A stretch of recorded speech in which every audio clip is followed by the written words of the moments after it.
నేను నా పేరు పులిచేర్ల నాగమ్మ, నంద్యాల జిల్లా ఆత్మకూరు మండలం కొటల్చేరు చించుగూడెం నుంచి వచ్చాను.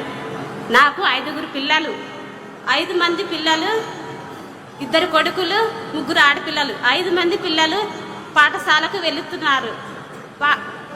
5 మంది పిల్లలకు తల్లికి వందనం పడుతుంది. తల్లికి వందనం పడిన డబ్బులతో నేను కొంత దాచుకుంటూ కొంత పిల్లలకు ఖర్చు పెట్టుకుంటున్నాను. మా ఊరిలో ప్రతి ఒక్క పిల్లవానికి తల్లి వందనం పడుతుంది. కాబట్టి ముఖ్యమంత్రి గారికి నాకు కృతజ్ఞతలు చెప్పుకుంటున్నాను. అంతేకాకుండా మా ఊరి బడిలో మా పిల్లలు మా ఊరి బడికే పోతున్నారు. అక్కడ టీచర్లు బాగా చదువు చెప్తున్నారు. పుస్తకాలు, బ్యాగులు, బూట్స్, యూనిఫామ్స్ ఇస్తున్నారు. అలాగే మధ్యాహ్నం భోజనం కూడా పెడుతున్నారు. చాలా బాగా పెడుతున్నారు. అది తిన్న పిల్లలు చాలా ఆరోగ్యంగా ఉంటున్నారు. ఇంత ముందుకు నాకు ఇల్లు లేదు. ఈ ప్రభుత్వం వచ్చినాక ఈ ప్రభుత్వం ఆడిట్ కలిపి నాకు ఇల్లు సౌకర్యం కల్పించినారు. అందుకు ముఖ్యమంత్రి గారికి నేను కృతజ్ఞతలు చెప్పుకుంటున్నాను. ఈ అవకాశం ఇచ్చిన ముఖ్యమంత్రి గారికి, మా ఎమ్మెల్యే బుడ్డ రాజశేఖర రెడ్డి గారికి మరియు హెడ్ మాస్టర్ అయిన వెంకటేశ్వర సార్ గారికి కృతజ్ఞతలు చెప్పుకుంటున్నాను. పులిచెల్ల నాగమ్మ గారి మాటలు అవి. నిజంగా ఎన్నెన్నో పథకాలు మనమంతా చూస్తున్నాం. ఈ పథకాలు ఆంధ్రప్రదేశ్ రాష్ట్రంలో ప్రతి ఒక్కరికి చేరువ అవ్వాలి. ఆ సంక్షేమం ప్రతి ఒక్కరికి అందాలి. అభివృద్ధి పదంలో ఆంధ్రప్రదేశ్ పయనిస్తే స్వర్ణాంధ్రప్రదేశ్ విజన్ 2047 లక్ష్యంగా ముందుకు సాగుతుంది మన ఆంధ్రప్రదేశ్ రాష్ట్రం. ప్రధాని నరేంద్ర మోదీ గారు 12 ఏళ్ల పాలనలో వికసిత్ భారత్ లక్ష్యంగా, అలాగే విశ్వాస్ వికాస్ జన కళ్యాణ్ లక్ష్యంతో ముందుకు సాగిపోతూ వారి ఆశయ సాధనతో మన రాష్ట్రం విజన్ 2047 లక్ష్యంతో ముందుకు పయనిస్తూ అభివృద్ధి బాటలో పయనిస్తూ ఈ రోజు ఇంత ఆనందకరమైనటువంటి వాతావరణంలో విజయోత్సవ సభను విజయవంతంగా జరుపుకుంటున్నాం. ఎప్పుడెప్పుడా అని మనం ఎదురు చూస్తున్నాం. 4 నాయకులు, రాష్ట్ర బీజేపీ పార్టీ అధ్యక్షులు, అలాగే రాష్ట్ర ఐటీ శాఖ మార్చిలు, రాష్ట్ర ఉప ముఖ్యమంత్రి వర్యులు, మన రాష్ట్ర ముఖ్యమంత్రి వర్యుల స్పందన ఇప్పుడు వెనువెంటనే ఉండబోతోంది. ముందుగా రాష్ట్ర బీజేపీ పార్టీ అధ్యక్షులు శ్రీ పివిఎన్ మాధవ్ గారిని విచ్చేసి ఈనాటి విజయోత్సవ సభలో, విజయ యాత్రలో ముందుకు ఎలా మనం సాగిపోతున్నాం, ఇంకెన్ని ఫలాలను మన రాష్ట్ర ప్రజలందరికీ అందించబోతున్నాం, వారి మాటల్లో ఇప్పుడు మనం విద్దాం. శ్రీ పివిఎన్ మాధవ్ గారిని మాట్లాడవలసిందిగా ఆహ్వానిస్తున్నాం. అందరికీ నమస్కారం. ముందుగా 4 రోజుల క్రితం విశాఖ స్టీల్ ప్లాంట్లో జరిగిన దుర్ఘటనకి 9 మంది మరణించడం జరిగింది. ముందుగా వాళ్ళందరికీ కూడా శ్రద్ధాంజలి ఘటిస్తూ వాళ్ళ ఆత్మలకి సద్గతులు ప్రాప్తించాలని, ఆ కుటుంబానికి ఎన్డీఏ కూటమి తరఫున ప్రగాఢ సానుభూతి తెలియజేస్తూ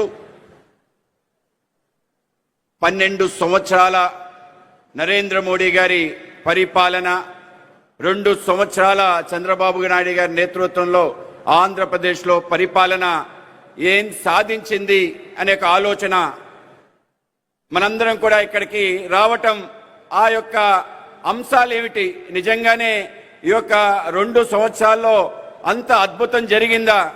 నిజంగానే మీ అందరికీ చెప్తున్నాను, మనందరం కూడా నమ్మశక్యం కాని అభివృద్ధి మన ప్రాంతంలో జరిగింది. ప్రపంచం అంతా, కేవలం దేశం కాదు, ప్రపంచంలో ఎక్కడా లేని విధంగా మన ప్రాంతానికి పెట్టుబడులు వచ్చాయి. ఒక్కొక్కసారి ఒక్కొక్క విషయాన్ని ఆలోచన చేస్తే అవి నిజంగా జరిగాయా అని ఆలోచన చేయడానికి కూడా దూరంగా ఉండే విషయాలు జరిగాయనే విషయం మనందరం తప్పనిసరిగా తెలుసుకోవాలి. ఏ రాష్ట్రంలో జరగని విధంగా 2 సంవత్సరాల్లో 14 లక్షల కోట్ల రూపాయలు మన ప్రాంతానికి పెట్టుబడులు రావటం ఏదైతుందో నిజంగానే నమ్మశక్యని విషయం.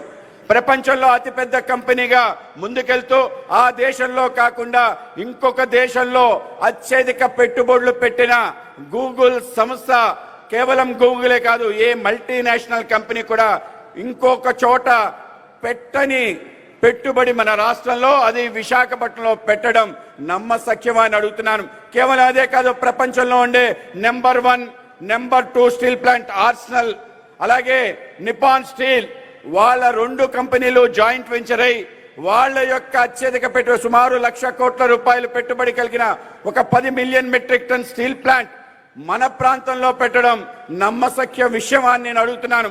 కేవలం ఇదే కాదు, దేశంలోనూ ప్రపంచంలోనూ అందరికీ ఆదర్శంగా ఉండి రెన్యూబుల్ ఎనర్జీస్ కి క్యాపిటల్ గా మన ప్రాంతం మారబోతుంది. దానికి సంబంధించిన గ్రీన్ హైడ్రోజన్ ప్రాజెక్ట్ సుమారు 2,00,000 కోట్ల రూపాయలతో మన ప్రాంతంలో పెట్టుబడులు పెట్టి రాబో కాలంలో ఏవైతే మనం ఇవాళ క్రూడ్ ఆయిల్ మిగతా ఎనర్జీ సోర్సెస్ మీద డిపెండ్ అవుతాం దాని నుంచి దూరం కాగలిగే పరిస్థితి మన ప్రాంతం నుంచి వచ్చిందనే విషయం నమ్మశక్యమా కాదా అని అడుగుతున్నాను. కేవలం అదే కాదు, మన ప్రాంతంలో దేశానికి సంబంధించిన రక్షణ భద్రత సంబంధించి అనేక రకాల విషయాలు ఇసీమ్ లాంటి పెద్ద కంపెనీలు ఏరోనాటికల్ సంబంధించిన ఫైటర్ జెట్ ప్లాంట్స్ అలాగే దేశ రక్షణ సంబంధించిన మిసైల్స్ అనేక రకాల అమ్యునేషన్ మన ప్రాంతాల నుంచి తయారవుతుందనే విషయం మనం నమ్మశక్యమని అడుగుతున్నాను. ఇటువంటి అనేక రకాల నమ్మశక్యం కాని అంశాలన్నీ కూడా గత 2 సంవత్సరాల్లో మన ప్రాంతం నుంచి జరిగిందనే విషయం మనందరం కూడా మన కళ్ళతో చూస్తున్నాం. వాటన్నిటినీ కూడా తప్పనిసరిగా మనందరం కూడా కేవలం చూడటం కాదు, జరిగిన విషయం ప్రజానీకానికంతా తెలియజేయాల్సిన కర్తవ్యం కోసమే ఈ యొక్క అభివృద్ధి సంక్షేమ సంబంధించిన 2 ఏళ్ల యొక్క నమ్మకం అనే యొక్క సభ ద్వారా ప్రజలకు తెలియజేయాలి. ఆ విధమైన నమ్మకాన్ని ప్రజల్లో బలంగా నాటే మన ప్రయత్నం చేసిన మన గౌరవ ముఖ్యమంత్రి వర్యులు దార్శనికుడు నిన్న ఏదైతే జరిగిన నీతి ఆయోగ్ సమావేశాల్లో అందరి చేత మన్ననలు పని ముందుకెళ్తున్న మన నాయకుడు శ్రీ చంద్రబాబు నాయుడు గారితో అలాగే ఆయనతో కలిసి మొత్తం భుజం కలిపి తన శాఖ కాక అన్ని శాఖలకు సంబంధించిన అంశాన్ని కూడా చూస్తూ ఆంధ్రప్రదేశ్ ప్రగతికి ఏ విధంగా ముందుకు తీసుకెళ్లే విషయంలో ఒక మార్గదర్శిగా ఉండి నడిపిస్తున్న మన ఉప ముఖ్యమంత్రి శ్రీ పవన్ కళ్యాణ్ గారు వీళ్ళిద్దరి యొక్క ఆలోచనతో మరింత వేగంగా స్వయంగా ప్రధానమంత్రి గారు ఇంటికి పిలిపించుకొని ఏ నాయకుడితో కూడా ఏ ముఖ్యమంత్రితో కూడా ఇంతసేపు గడపలేదు.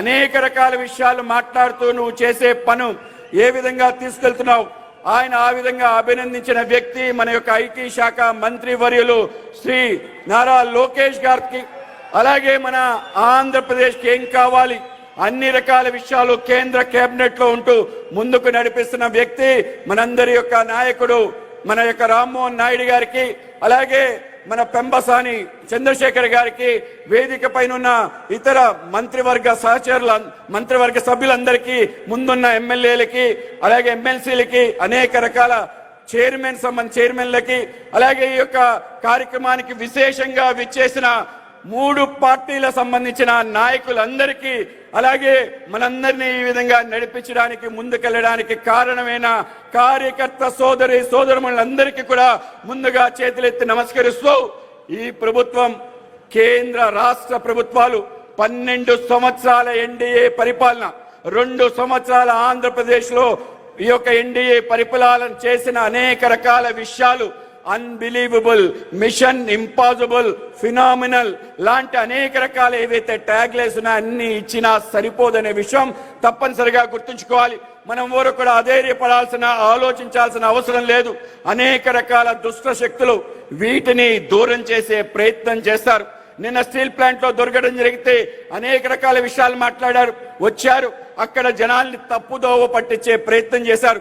స్టీల్ ప్లాంట్ కష్టాల్లో ఉంటే గతంలో వాజ్పేయి గారు చంద్రబాబు నాయుడు గారి నేతృత్వంలో దాన్ని రక్షించి ముందుకు తీసుకెళ్లారు. లేకపోతే స్టీల్ ప్లాంట్ లేదనే విషయం గుర్తుంచుకోండి. మరొకసారి ప్రమాదం వచ్చింది, తప్పనిసరిగా ఏ ప్రమాదం జరగదని చెప్పి క్యాపిటల్ ఇన్ఫ్యూజన్ చేశారు, ఈక్విటీ ఇన్ఫ్యూజన్ చేశారు. దాని తర్వాత దేశంలో ఏ పబ్లిక్ సెక్టర్ కి కూడా 11,414 కోట్ల రూపాయలు రివైవల్ ప్యాకేజ్ ఇవ్వలేదు. ఇవాళ స్టీల్ ప్లాంట్ కి రివైవల్ ప్యాకేజ్ ఇవ్వటం స్వయంగా కుమారస్వామి గారు వచ్చారు, స్వయంగా మన శ్రీనివాసవరం గారు వచ్చారు. ఆ విధంగా స్టీల్ ప్లాంట్ రక్షించి ముందుకు తీసుకెళ్లారు. ప్రమాదం జరిగితే మాట్లాడిన తీరు దాని కారణంగా జరుగుతుందనే ఆలోచన ఏదైతుందో వీళ్ళ యొక్క దుష్ట ఆలోచనకి సంకేతం. దేశంలో ఎక్కడా జరగని విధంగా ఒక పెద్ద నిర్ణయం తీసుకున్నారు. అక్కడ కాంట్రాక్ట్ లేబర్ కూడా మరణించారు. కాంట్రాక్ట్ పర్మనెంట్ లేబర్ కి పర్మనెంట్ ఉద్యోగం ఇవ్వాలని ఒక నిర్ణయం తీసుకుని వాళ్ళ జీవితంలో వెలిగించారు. కాంపన్సేషన్, వాళ్ళకి వచ్చే బెనిఫిట్స్ అన్ని ఇవ్వడం జరిగింది. కానీ ఇవాళ మాట్లాడుతున్న తీరు తప్పనిసరిగా మన సమాధానం చెప్పాలి. 12 సంవత్సరాలు 2 సంవత్సరాల అభివృద్ధి వాళ్ళకి కానరావటం లేదు. ఆయన వాళ్ళ చెల్లెమ్మ కలిసి మాట్లాడిన తీరు ఒక్కసారి రాష్ట్ర వ్యాప్తంగా పర్యటన చేయమంటున్నాం. రండి, మీకు చూపిస్తాం, మీ కళ్ళతో చూడండి జరిగిన అభివృద్ధి. ఒక్కొక్క అంశాన్ని చూస్తే మీరు ఆశ్చర్యపోతారు. 5 సంవత్సరాల యొక్క మీ యొక్క కాలఖండంలో మీరు చేయిస్తే పని ఒక్కటి చూపించమంటాను. ఒక్కటంటే ఒక్క నిర్మాణం చూపించమంటాను. 2వ ఫ్లోరు ఎక్కడైనా వేశారా? గ్రామ సచివాలయం, రైతు భరోసా కేంద్రం నిర్మాణం చేశారు. 2వ ఫ్లోర్ కూడా వేయలేదనే విషయం తప్పనిసరిగా గుర్తుంచుకోవాలి.